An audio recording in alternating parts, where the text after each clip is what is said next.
But the only people getting rich right now are Joe Biden's donors and Nikki Haley's donors. She happens to be a globalist, by the way. I know her very well. I know her very well. Remember, I will never run against our president. Never. Never. He's a great president. He's the greatest president in my lifetime. That's not that good. You know, she's, what, 54, 58, 63? What is she? I have no idea. But I will never run against him, ever. She said this for years.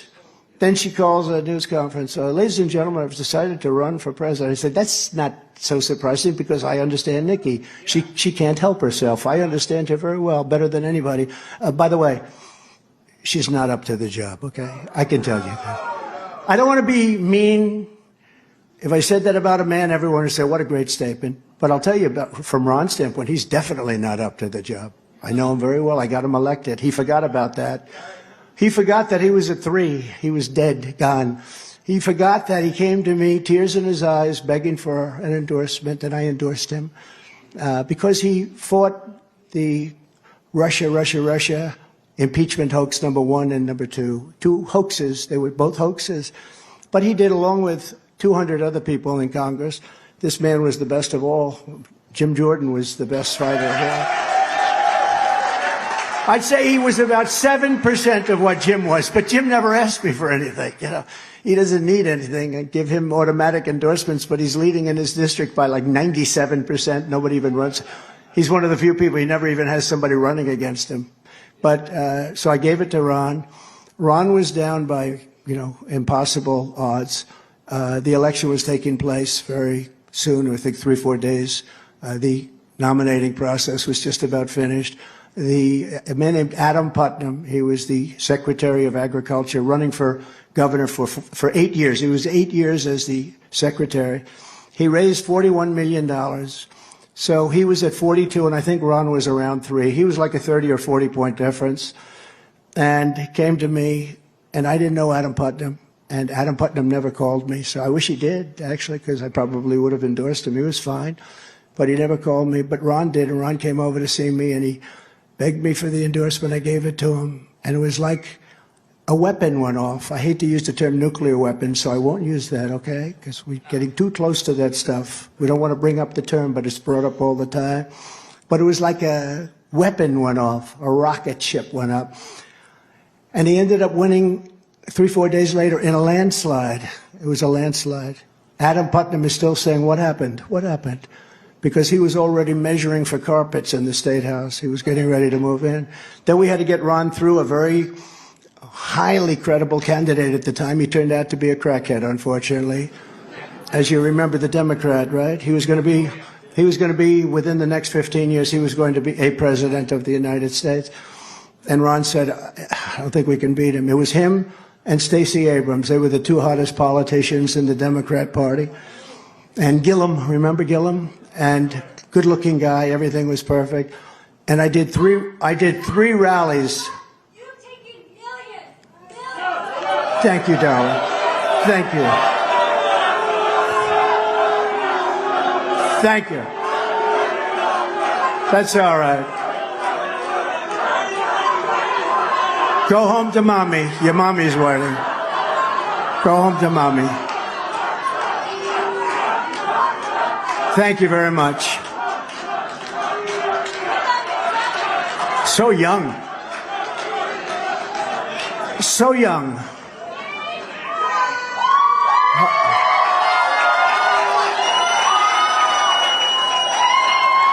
You know?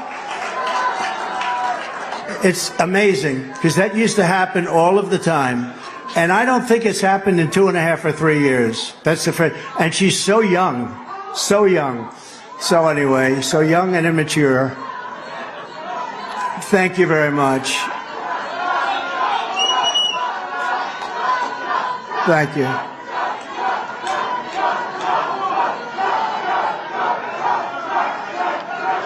It always adds excitement, I will say that.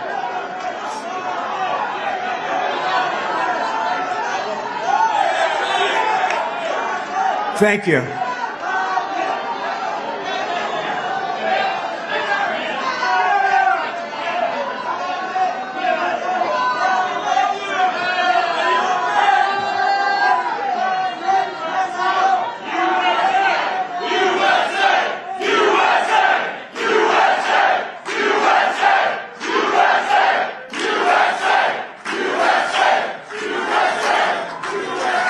That's all right. That's why we have America. That's okay. But they'll figure it out. You know, they're fighting oil. They're fighting oil. They're basically saying, let's close up our country because if you notice, China's right now China is building actually every week a coal-fired plant. And these people are fighting, and you're going to end up with a country that won't be able to compete if you listen to them. But they'll grow up.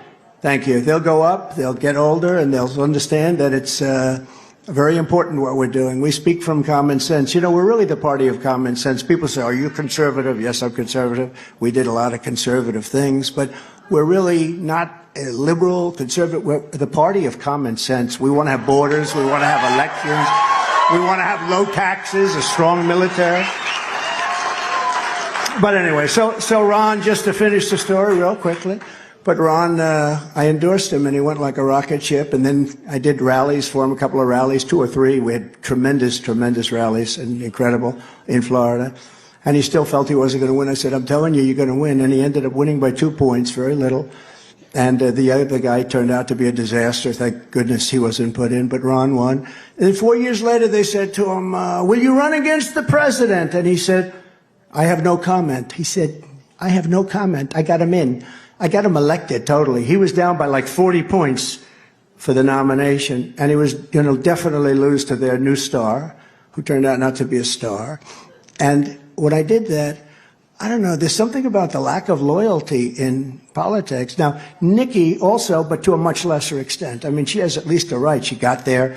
I gave her the position, but I gave it to her much more so because I wanted Henry McMaster, who was a lieutenant governor, to be the governor of South Carolina. And he's been a great governor, right, Billy? Great governor. And Henry's done a great job.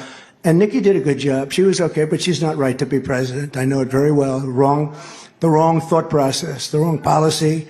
And honestly, she's not tough enough. She's not tough enough. These are tough people. We're dealing with the toughest people in the world. We're dealing with people that are on their game at a level that you've never seen. President Xi of China, Putin.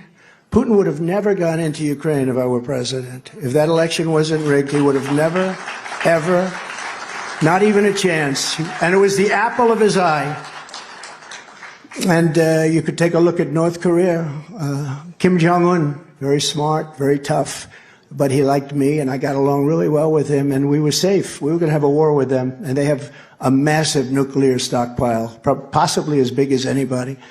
And so we did a great job, but we were disappointed with Ron. It showed tremendous disloyalty. I said, listen, let's hit him. And then I wanted to think of a name for him, and I just sort of said, he's a sanctimonious guy. He's sanctimonious. And I said, Ron DeSanctimonious, and it sort of worked. A lot of people didn't like it at the beginning. Now they love it. You know, they grow on you. Sometimes they grow on you positively or negatively. But he said, and then people would say, sir, you're hitting him very hard. I don't think you should. Why? He's a Republican. I said, I don't care if he's a Republican. They're saying he's a Republican. What the hell difference does it make? The guy says to me, he says that he has no comment. When they say they have no comment, you know what that means, L? That means they're going to run. So we hit him very hard, and by the time he announced, he was over. I think he was over by the time he announced. He said, sir, it's too early. I said, it's never too early. Anyway, so he's not doing well. It looks like he's in 5th or 6th place in New Hampshire. We're doing really well in New Hampshire, by the way. Really well. We're really doing well everywhere. And then people don't know, we go to Nevada, we just had a poll out, we're at 89%, Madam Attorney, 89% in Nevada. Then we go to Nikki Haley's state, South Carolina, where the governor endorsed just about everybody's endorsed me almost. And we're leading her by 40 points or 50 points, which is pretty tough to do. And then we come down and we eventually get to Florida. We love Florida. We're leading one-on-one with Ron. I'm at 89 and he's at 11. That's a big difference. And we started, I was slightly ahead in all fairness. You know, people don't know, in Florida, I got more votes by 1.5 million than he did. They talk about his great victory. But he only had that victory because of me. But I got 1.5 million more votes than him in Florida. But they did a poll and he's not even a factor. So he's really hurt himself because I think he would have, if he were a loyal person, if he would have waited 4 years, he's young, he's a young guy, he would have I don't say anybody walks in, because you still have to show some semblance of personality.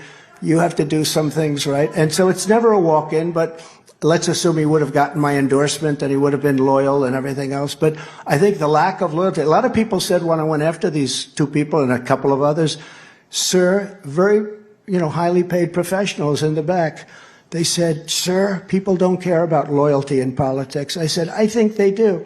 And when I explained, about loyalty, like as an example, excuse me, with your governor, I gave her, think of it, first in the nation, I gave her ethics.